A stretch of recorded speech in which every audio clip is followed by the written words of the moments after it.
Welcome, brave souls, to a night of mystery and terror. Are you ready to step into the darkness? Hold your breath, because tonight's story will haunt you long after the lights go out. When I was 22, I started seeing a guy who I met on a dating app for a while. His name was Hunter. We went on like 4 dates in the span of a little over a month. At first, things seemed alright. Our first date was a quick coffee date, less than an hour. More of a screening process to make sure he seemed normal. Our second date was at a nearby bar for some drinks. We both got a nice buzz, and it was a nice time. Our third date was dinner, and this was when I started to question things. Question if I really clicked with his personality, or if I felt like there was something slightly off about him. The date ended with a kiss still, the first and only time we ever kissed, so I convinced myself that because I let him kiss me, things went alright. It wasn't until a couple weeks later that we went on our fourth and final date. We went out for drinks once again. However, this time I went into it with a less excited mindset, and I was paying more attention to little quirks in his behavior that I realized were kind of unusual. It's hard to explain exactly what I mean, but some of his mannerisms just gave off antisocial and borderline creepy vibes. He started to drink way too much on this date as well, and he started getting really touchy-feely at the bar trying to kiss multiple times. I'm not a fan of PDA, especially not when sitting at a bar with people next to me. I politely turned down his advances, and within a few minutes, I mentioned I was tired, heavily implying we should leave. He asked for the check, paid it, and then we grabbed our coats and left. As we were walking to our cars, he stopped me and very bluntly asked me if we could go home together. I said not tonight, I'm tired and have work tomorrow, which was a lie. He shockingly kept trying, saying he'd drive me to work tomorrow and such.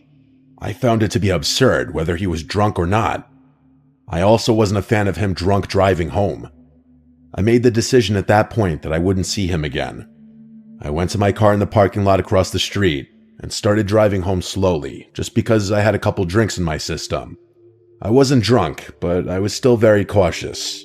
I was also overly alert of my surroundings, looking around for cops, which perhaps is why I picked up on the fact that the same car was behind me still after I made at least 3 turns. And at a certain stoplight, I realized it looked like Hunter's car. I texted him, "Are you following me?" He texted back pretty quickly, saying, "Yes, I just want to make sure you get home okay." I called him, but he wouldn't pick up. This was so weird, and quite frankly creepy. I pulled over and texted him to stop following me, I'm fine. He stopped in the middle of the street for a second, I presume to read my texts, and then he drove off past me. He didn't text back, not until I got home and was in bed. He said as follows, "I hope I didn't weird you out tonight. Sorry I got so drunk. Next time we should do something a little more low-key, like dinner at my place or something." I didn't answer. So the next morning, he followed up with, "Oh no, is the vibe dead?" I still decided to wait a bit to respond. Not even 2 hours later, he sends me a question mark. So I decided to reply now before it got worse. I said, "Hey, I had a great time getting to know you, but I just think our personalities don't click that much. I also really just want to focus on myself right now. I hope you understand."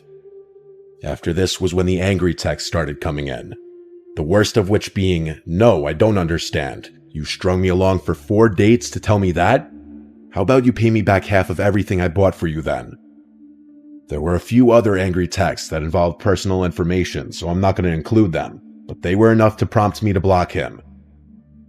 I thought this would be the end of it, but then I started receiving no caller ID phone calls non-stop. I ignored all of them until he finally seemed to get the message and stopped. The next day, when my parents weren't home, I got home from work to find a bouquet of flowers on the stoop along with a card. The card was an apology from Hunter, asking for a second chance. He somehow knew where I lived. That disturbed me. In his mind, he somehow must have thought that this would come off as charming or sweet, when in reality it was extremely alarming. I sent a long and final text to him to please not contact me anymore, and never come to my house again or I'd file for a restraining order. I kept his number blocked so I wouldn't see his response. I thought things would be over now, but I couldn't be more wrong. It was not long after this that I was home alone for the night. My parents' house is big, and I had a loft bedroom, which meant my bedroom was the highest point in the house. I awoke in the middle of the night to something. I wasn't sure what it was at first, but I felt as though I was hearing noises from downstairs. I tried my best to listen closely, and then I heard what was very obviously a door opening from outside my bedroom. One of the upstairs doors. Nobody was supposed to be home that night. Even in my haze from freshly waking up, I still immediately thought intruder. I crawled out of my bed onto the floor and shimmied under the bed. Before calling 911, I texted everyone in my family asking who was home. I heard some distant noises from somewhere in the home, one of the other bedrooms. And then my bedroom door opened, and footsteps came up the carpeted stairs. After they reached the top step, there was silence. The whole room is carpeted, so I couldn't hear any potential footsteps. And then I heard the drawers next to my bed begin opening. I held my mouth with my hands to mask my breathing. I could feel my heart racing. I heard a man's voice say, "God fucking damn it," under his breath. In that moment, I thought, wait, that might have sounded like Hunter's voice. I still didn't move, and I prayed my phone did not get any notifications now. I heard more rummaging sounds. He was going through my entire dresser. Then, I heard and felt the bed move as he sat down. I was staring at the outline of 2 shoes through the bed skirt. Even in the dark, it was visible. I don't know what he was doing on the bed, but he sat there for over 2 or 3 minutes before getting up, and I heard him say under his breath, "Fucking bitch." I heard all the drawers close, and then I heard footsteps walk back down the stairs, the door shutting, and then sounds of footsteps walking down the stairs to the living room. I called 911 now, and I still whispered into the phone just to be safe. I stayed on the line and stayed under the bed for 10 to 15 minutes until one of the police officers showed up, and I went down to meet them at the front door, and even that was tense. After letting him in, I told him everything he didn't already know from the phone call he responded to. As such, he did a sweep of the house, and during that another officer arrived, this one female, who also assisted in the search. It turned out every window was unlocked, and one of the windows, the dining room one, is big enough for someone to crawl through, though I don't think anyone ever pictured someone squeezing through the bush in front of the window and then crawling through it. I gave a verbal statement of everything. I was given a report number and they left.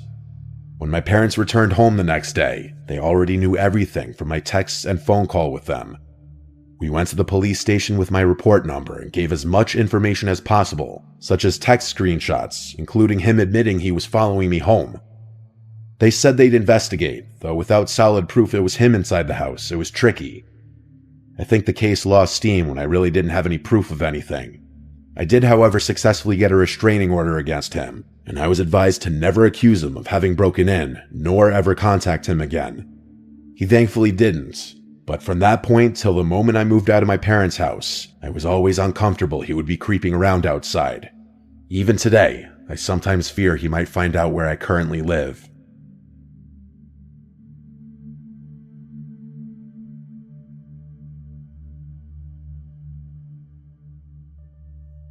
I was in the 6th grade when this happened.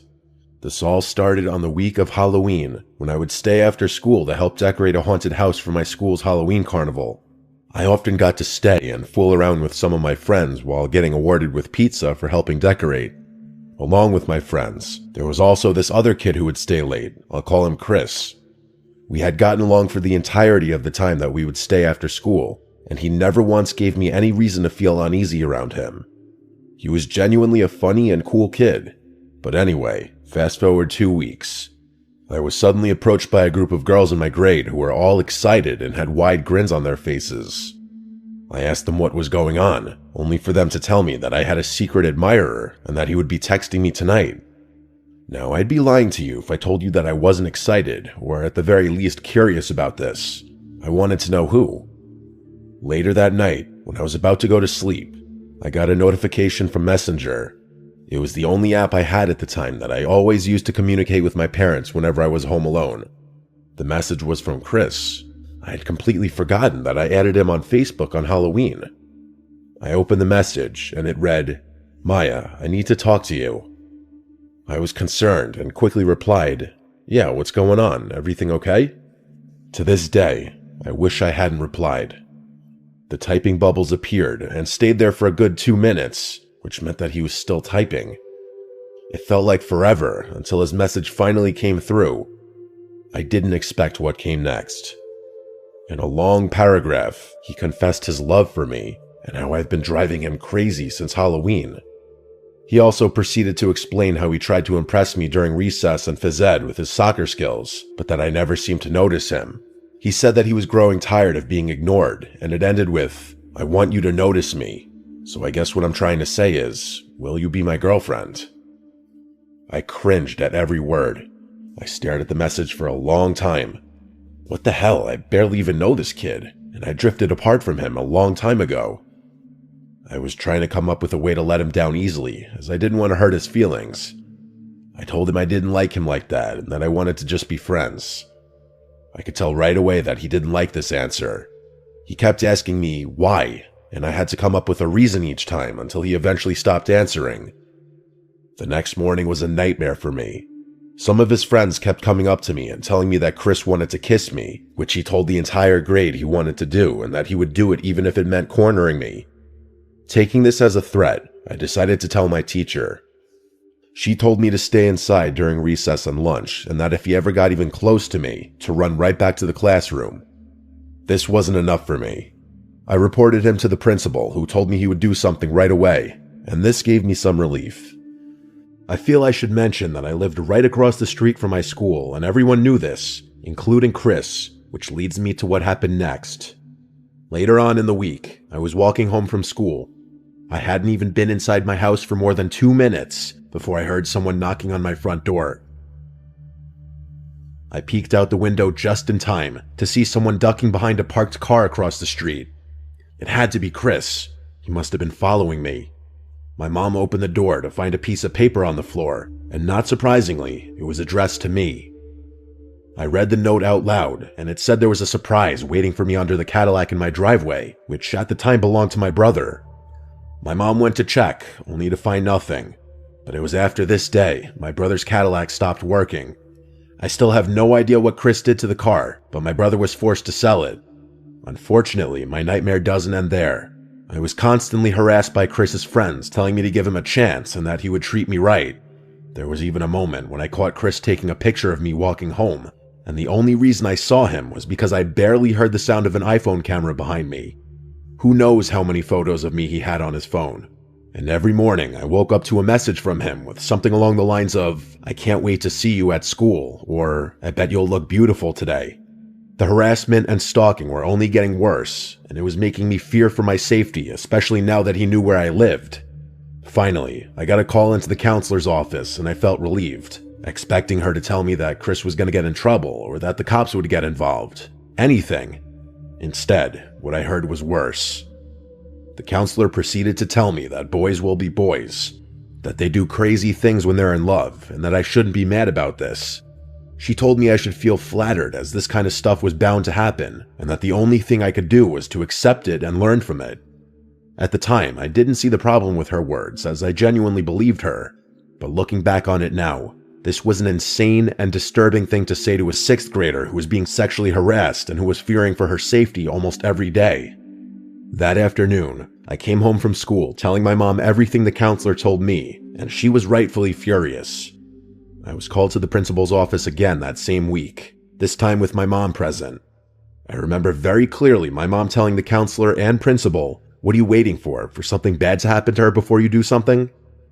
She continued to ask why it was taking so long for something to be done. They both stayed silent. My mom ended it by threatening the counselor and telling her to never speak to me again unless she was present. But unfortunately, I don't think the school ever did punish Chris, which to this day enrages me. He basically got away with everything. It doesn't even end there. One night during the weekend, when my parents had gone shopping, I was about to go to bed after watching a YouTube video on my iPad, when I heard something at my window. Now, I'm on the 2nd floor, so this was especially strange. The only thing that hits my window are birds accidentally flying into it. I sat up listening. Then it happened again. It sounded as if someone had thrown something at the glass. Then it happened again and again. They were consistent thuds, and it was starting to freak me out. I finally got the courage to get up from my bed and see what it was. My heart dropped into my stomach when I opened the curtain and looked down to see Chris holding a handful of rocks, looking up at my window. He somehow had managed to figure out which window was mine. He was about to throw another when he noticed me. I could ever so slightly see that he was saying something, but I didn't stop to see what. I remember going to see if every window and door was locked, and thankfully everything was. When I returned to my room, I received 4 messages from Chris. "Why did you leave? I just want to talk. I'm sorry, all I wanted was a kiss. Please forgive me. You are not who I thought you were. Bye." I blocked him after that. Thankfully, I never had another incident, even though I had to see him throughout the entirety of my school years, from 6th grade to senior year. The last thing I heard about him was that he was arrested. God only knows for what. The saddest and scariest part of my story, though, is the fact that a counselor was comfortable with telling me that this kind of behavior was a compliment and a learning experience for me as a girl. I just hope that woman no longer works with children, and that I never have to see Chris again.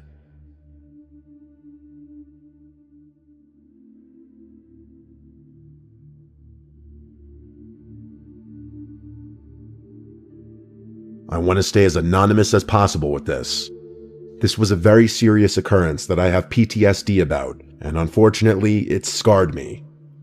I'm changing all towns and names in this story, so there's no way it gets traced back to me. I've been a very reclusive person most of my life. It started at a young age.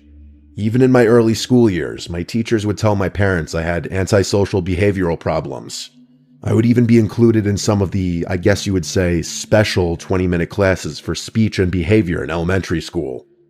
At the time, I didn't comprehend why I was being brought there while the rest of my class wasn't. Middle school was when the pressures of the social hell that school is really started to set in. Kids started forming their friend groups, and that only carried over into high school and got worse. I never had learning disabilities or anything. I just had social issues, which had gotten better as I've grown older, but I would still consider myself an awkward, introverted person. However, I've made my close friends, and I'm grateful for that. But now let's talk about girls. Of course, being a social recluse comes with having trouble with the ladies. Honestly, not to get too graphic, but it means something to my story. I lost my virginity at 21. That's a bit late, I'd say. This was at the age of 23.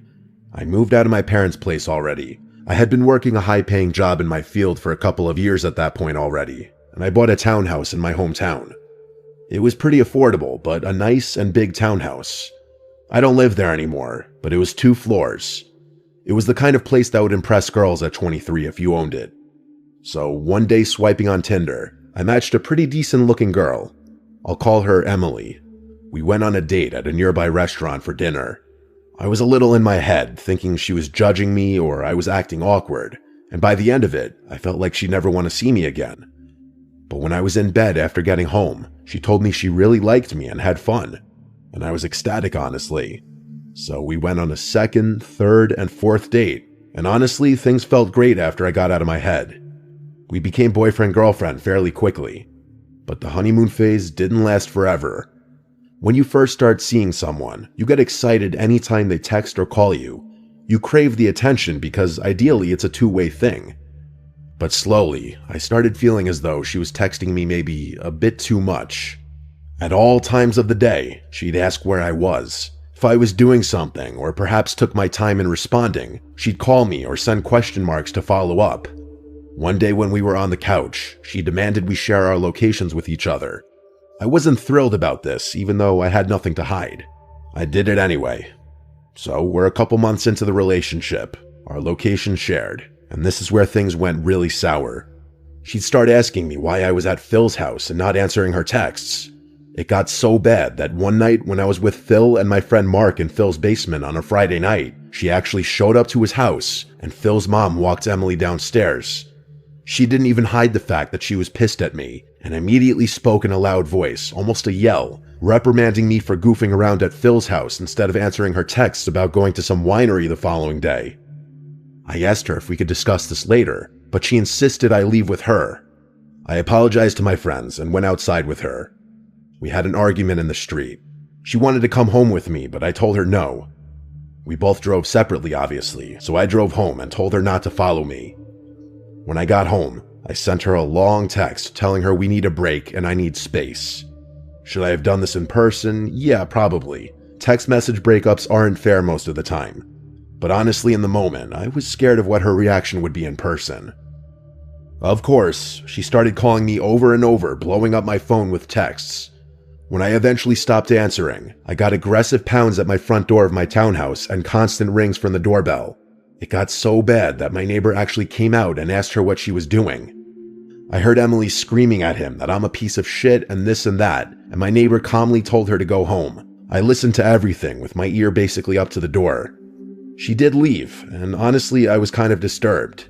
I'm not saying the crazy just came out of nowhere, there were definitely signs, but I was blind to some of it because of the honeymoon effects. The next day, I remembered to stop sharing my location with her, and immediately, as if she were obsessively checking our texts, she angrily blows me up for doing that. I was more and more sure of my decision to cut ties with her every text she sent. My final text to her was, "I'm sorry, Emily, I have to block you for a while, you're scaring me." She surprisingly didn't come knocking or anything. However, I noticed she instantly stopped sharing her location as well. It was exactly 1 week later. I went over to Phil's house again and chilled with the guys. I left around 11 p.m. and got home shortly after. I wasn't tired and I was hungry, so I threw some food in the microwave and plopped on the couch to watch a movie. I was browsing all the streaming apps for something good. I wanted a scary movie. When the microwave beeped and it went silent, I suddenly heard a click or thud from the dining room. So the layout of the downstairs of the townhouse, it looped around in a circle. It went from the kitchen to dining room to living room to den, and they were all separated by a wall in the middle. However, the den to the dining room had a door, not an opening. I attached this photo to give a better idea. To allow for complete silence, I grabbed the TV remote and muted the TV, and it was then that I surely heard the door separating the den and the dining room clicking open. I peered into the dining room. I blurted out, "Who's in here?" to of course nothing in response. I entered the dining room, my blood running cold as I saw that door was opened. I have a thing for keeping doors in my home shut, and that door was no exception. I went to the kitchen and grabbed the biggest knife from the knife block. I also called 911 right away. I had never called 911 once in my life. This was a first. On the phone, I spoke really loud so that whoever was in there would hear that I was on the phone with the police. Whether this was a good idea or not, I guess is debatable. I said, "I think my crazy ex-girlfriend has broken into my house. Please send someone." The rest of that call was explaining what exactly was going on, why I thought it was my ex, and her instructing me to wait outside if possible. So I went outside and waited not far from the front door. Surprisingly quickly, a police car rolled up. I once again briefly explained what I thought was going on, and I led the officer into my home. We both performed the most thorough search of the place together, and I'm telling you, no one was in there. We checked the mini crawl space hidden in the closet. We checked every closet for that matter. We checked under the beds, under the couches, even the mini attic too. When the coast was quite literally clear, he told me to call again if I heard anything, which said to me that he believed me and knew I wasn't making it up or going crazy. My night was obviously disturbed after that. No way I was going to be able to sit in the living room and watch a movie now. I ate my food, which had been sitting in the microwave, and went up to my room and locked the door. I texted all my friends and family, of course, about how spooked I was. But given that no one was in there, I had to dismiss it as just one of those creepy moments of something in the house moving by itself. I almost texted Emily, but refrained from doing so. I took a melatonin, and from what I remember, I quickly drifted off to sleep surprisingly. However, I'm a light sleeper, and something caused me to wake up. I didn't know what it was, but something in the room felt off. I checked my phone, and I had a bunch of texts from a random number. That must have been what woke me up. I quickly realized it was Emily. In short, without reading the paragraph she sent me, she was stating how sorry she was and that she wanted to talk. She was begging me to see her to talk tomorrow in person, and the rest of the texts were her saying, "Are you awake?" and "Wake up" over and over. She said wake up a total of 8 times over text. Surprisingly, she hadn't tried calling me though. I responded, "Why are you awake right now? This is crazy that you're blowing me up at an hour like this. Honestly, if I wasn't sure before, your actions just these past few days alone have confirmed that I don't want anything to do with you anymore. Please just leave me alone." Seconds after I pressed send, I heard a scream from inside of the closet next to my bed. It was Emily's voice, yelling the word no, and then the closet door burst open. I didn't have time to think of anything besides jumping out of the bed and getting that bedroom door open and getting out of the room. It wasn't locked anymore, mind you. Once out of the room, I pushed the door shut and held it shut as she tried opening the door. She didn't just try opening it though. She started stabbing the door, and I saw the knife she was wielding piercing through my side. In the moment, I decided to scream, "Baby, I love you, stop," instead of something like, "You're sick and you need help." When I said I loved her, she stopped and calmed down, and I took this moment to call 911 again silently while still holding the door shut. At this moment, we spoke through the door to each other while I had 911 on the line, and I came up with some bullshit on the spot that I was going through a rough time right now, but that I loved her and was planning on getting back with her. She said in a frantic voice, "That's all I wanted to hear, why couldn't you just be honest with me?" She asked me to open the door. I had to stall though. I told her I was scared and wanted her to drop the knife. Eventually, she agreed, and I told her to throw it across the room so I could hear it land. She did so.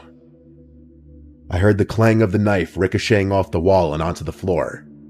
So what I did next, I yanked the door open and tackled Emily to the floor. She screamed and fought and went hysterical. I didn't care. I held her down as I yelled my address and everything into the phone, which was still connected to 911. I held her down all the way until the police arrived. To my surprise, the police literally kicked the front door down, and it was so loud it could be heard over Emily struggling all the way upstairs. Police entered the room quickly, a surprising amount of police actually. Emily was put in cuffs quickly, and she was hysterically crying. I think the only reason I wasn't crying was because I was in such shock. This was the worst, most scarring night of my life. The nightmare didn't end there though. There was such a long and serious legal process that followed as far as getting Emily convicted. I never wanted my name or any info to be out there on the internet to end up on one of those crime YouTube channels, so I've been careful about leaking too much information that could get back to me. Emily's in prison for some very serious charges. No part of that makes me happy. This was someone I spent a little chunk of my life with more or less every day. Someone I thought I loved. Someone who tried to kill me. She was not right in the head, and it still pains me how oblivious I was, not only because of how infatuated I became at first, but because of my own lack of self-confidence to a degree that I was so focused on impressing her at first that I didn't even pay attention to certain alarming behaviors on her part early on. I know this will stick with me forever, and honestly, even if anonymously, it would feel good to get this story out there finally if it's chosen to be read. Welcome, brave souls, to a night of mystery and terror. Are you ready to step into the darkness? Hold your breath, because tonight's story will haunt you long after the lights go out.